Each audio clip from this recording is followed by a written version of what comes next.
जय शिवराय सर्वांना। शिवचरित्रातून शेअर बाजार शिकण्याचा आज आहे 4था दिवस। शेअर बाजारामध्ये यशस्वी होण्यासाठी आपल्याला आपली सायकोलॉजी डेव्हलप करावी लागेल। सायकोलॉजी डेव्हलप करणे इन द सेन्स आपल्याला आपले इमोशनल कंट्रोल असायला हवे। इमोशनल कंट्रोलमध्ये खरं तर ग्रीड आणि फिअर ह्या दोन निसर्गाने आपल्याला स्वाभाविक दिलेल्या दोन गुण आहेत, ते आपल्याला आपल्या कंट्रोलमध्ये असणे खूप महत्त्वाचे आहे। ग्रीड आणि फिअर, भीती आणि लालच ह्या दोन गोष्टीच आपल्याला शेअर मार्केटमध्ये यशस्वी होण्यापासून परावृत्त करतात।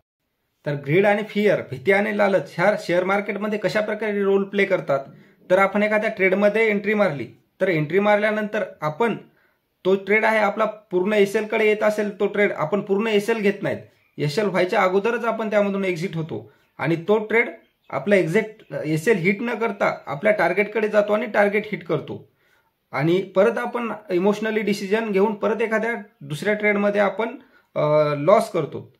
तर आपण पूर्ण एसएल का घेत नाहीत, तर आपल्याला भीती असते, आपल्या मनात एक भीती निर्माण होते की आपला मोठा लॉस होईल आणि मात्र तो एसएल हिट न करताच तो ट्रेड आहे टार्गेटकडे जातो।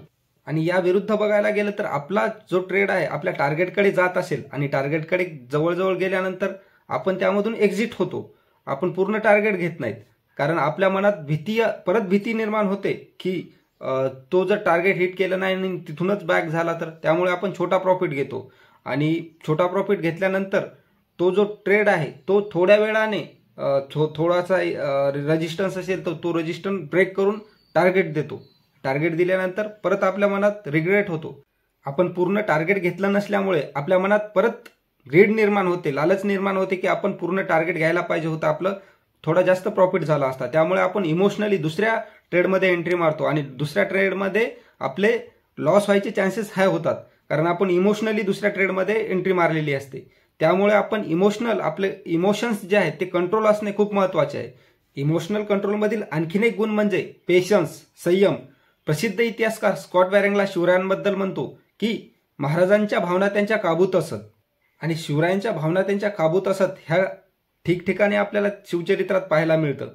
त्यामध्ये आग्र्याची सुटका, पन्हाळ्याचा वेढा होता, त्यामधून जी सुटका होती, त्या आपल्याला शिवरायांचा संयम पाहायला मिळतो। खरं तर संयम म्हणजे नुसते थांबणे नाही, संयम म्हणजे योग्य वेळी योग्य निर्णय घेणे आहे। आग्र्याच्या ठिकाणी शिवरायांनी योग्य वेळी योग्य निर्णय घेतलेला आपल्याला पाहायला मिळतो आणि पन्हाळ्याच्या वेढ्याच्याही ठिकाणी योग्य वेळी योग्य निर्णय घेतलेला आपल्याला पाहायला मिळतो। जर आग्र्याच्या ठिकाणी जेव्हा शिवराय त्या रात्री निघले नसते तर दुसऱ्या दिवशी शिवरायांची हत्या करण्याचा प्लॅन बादशहाने बनवलेला होता। शेअर बाजारातही आपल्याला योग्य वेळी योग्य निर्णय घ्यायला लागतो, तरच आपण यशस्वी होतो। तो पण आपल्याला संयमाने पेशन्स ठेवून निर्णय घ्यावा लागतो। शेअर मार्केटमध्ये हे आपल्याला टार्गेट आणि स्टॉप लॉस घेण्यासाठी संयम हवा, संयम असेल तरच आपण शेअर मार्केटमध्ये यशस्वी होऊ शकतो। पन्हाळ्याच्या वेढ्याच्या सुटकेचे विश्लेषण करायला गेले तर आपल्याला पाहायला मिळते की शिवराय अत्यंत संयमाने, खूप संयमाने या ट्रेडमधून किंवा या वेढ्यातून बाहेर पडले। या वेढ्यात शिवरायांच्या संयमाचे कसबपणाला लागले।